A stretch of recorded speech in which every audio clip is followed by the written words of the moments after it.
इस बिल में क्या क्या चीजें हैं आइए आपको दिखाते हैं। यहां पर पीछे ग्राफिक्स के जरिए एक एक चीज समझाने की कोशिश करते हैं। ये देखें आप, आखिर इस बिल में क्या प्रावधान है। कुल मिलाकर सबसे बड़ा जो एक फैक्टर है वो है पीनलाइजेशन का, जो कालाधन डिस्क्लोज नहीं करते हैं। खुद बताने पर 50% टैक्स लगेगा और ये ओवरऑल आता है 75%। ये इसका है।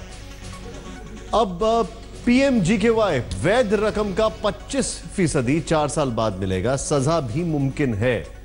ये इसमें अलग अलग प्रोविजंस हैं। वैध जो रकम है उसका सिर्फ 25% मिलेगा और 4 साल बाद मिलेगा।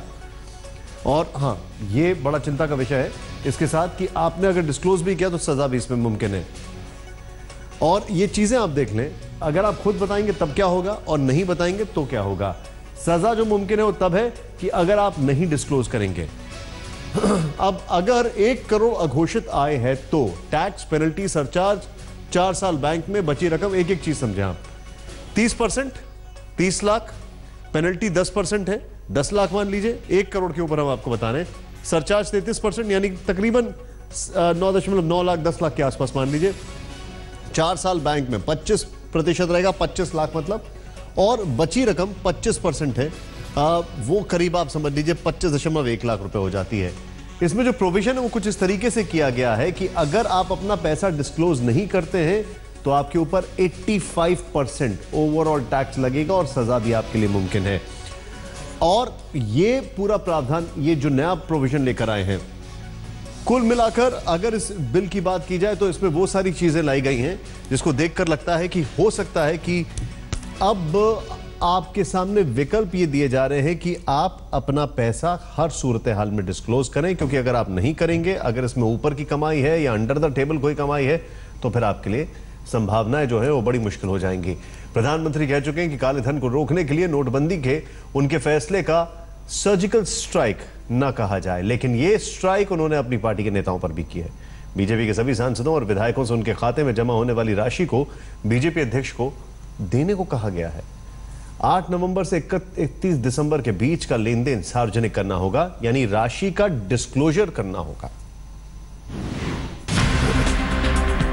कहते हैं दान की शुरुआत घर से होती है और पारदर्शिता का जो ज्ञान देश को दिया जा रहा है काला धन खत्म करने को लेकर, वही ज्ञान घर में देना भी जरूरी है। लिहाजा प्रधानमंत्री ने कड़े फैसले का कोड़ा अपने सांसदों और विधायकों पर भी चलाया है।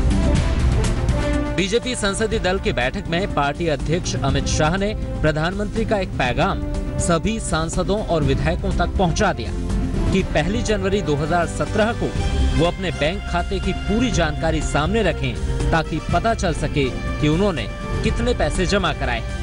ये जानकारी उन्हें 9 दिसंबर से 31 दिसंबर के बीच के लेन देन की देनी होगी। 1 जनवरी को उन्हें अमित शाह को ये जानकारी देनी होगी, जिसके लिए उन्हें बीजेपी दफ्तर से मिल रहा एक फॉर्म भरना होगा।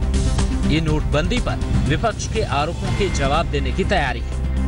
उन्होंने बिल्कुल कहा है कि 8 नवंबर से 31 दिसंबर तक हर बीजेपी एमपी और एमएलए अपने जो फॉर्मेट दिया जाएगा उसमें डिटेल्स फर्निश करें कि उनके बैंक अकाउंट्स में किस तरीके का ट्रांजैक्शंस हो। प्रधानमंत्री जी सिर्फ आप लोगों की आंखों में धूल झोंकने का काम कर रहे हैं।